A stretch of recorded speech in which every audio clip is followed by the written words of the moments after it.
Bonjour Roger Lannoy, je suis très heureux aujourd'hui d'accueillir Brigitte qui est médecin de profession, qui est en région parisienne.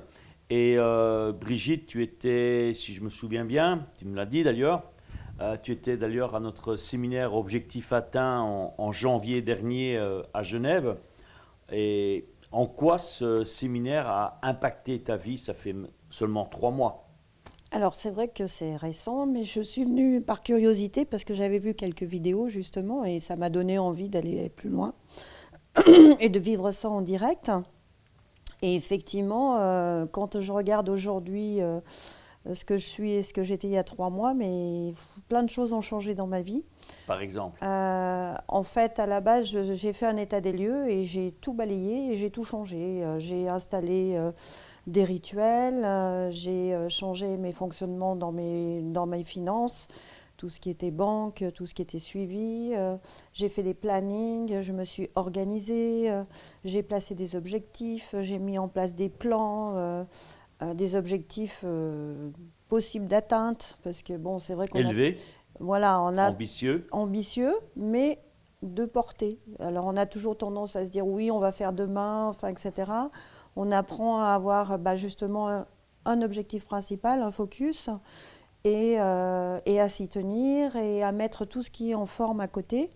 Et puis deuxième chose, en fait, on se rend compte qu'on est plein d'inhibitions, plein de peurs, plein de choses qui font que on ne fait pas. Et que finalement, ce n'est pas une question de capacité, c'est une question de comportement, c'est une question de vision de soi. Et cette remise en question de soi fait que on fait un pas de géant. Et le plus dur, c'est de faire justement le premier pas. Le premier pas et après Mm. les pas de géant arrivent derrière. Voilà. Dis-moi, tu me dis que tu as remis de l'ordre dans les finances. Qu'est-ce que ça veut dire concrètement et quel résultat tu as obtenu par rapport?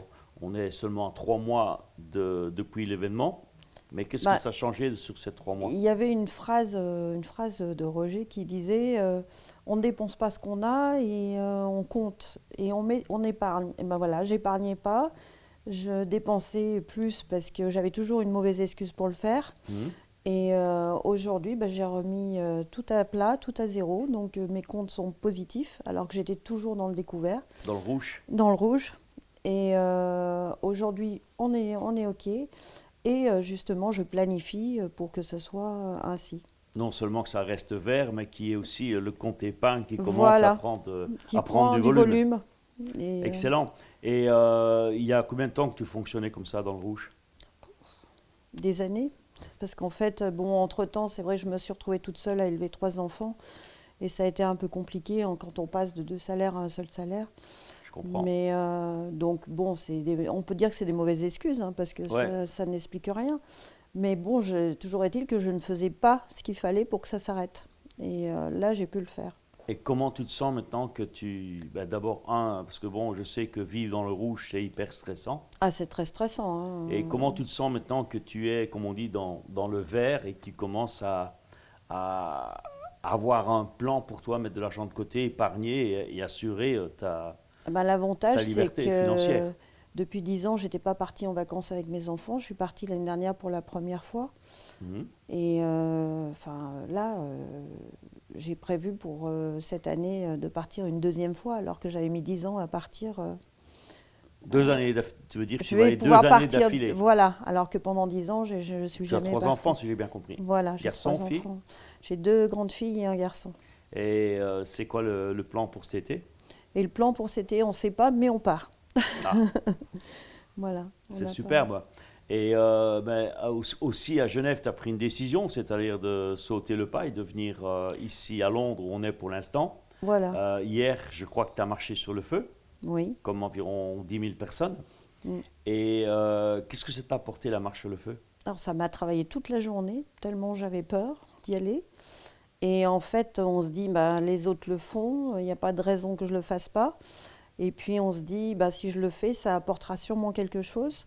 Donc l'inconnu est toujours difficile, mais ça m'a permis d'apprendre à sortir de ma zone de confort en fait.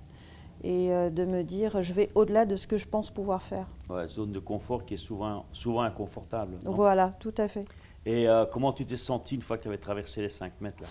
c'était le bout du monde. C'est pas beaucoup 5 mètres hein, dans le fond. Ah oui, non, Mais mais quand il y a alors du feu en dessous, c'est autre chose. l'instant d'avant, c'est très, très, très dur, très C'est long, chaud, très chaud.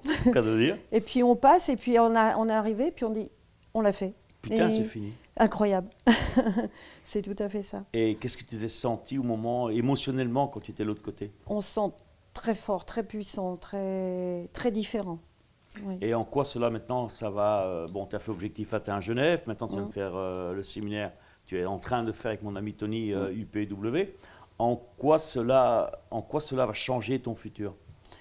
Là, tu es sur une courbe, tu es dans une phase très ascendante. Très ascendante, oui, oui, oui. En fait, ça ouvre plein de portes qu'on n'aurait jamais ouvertes.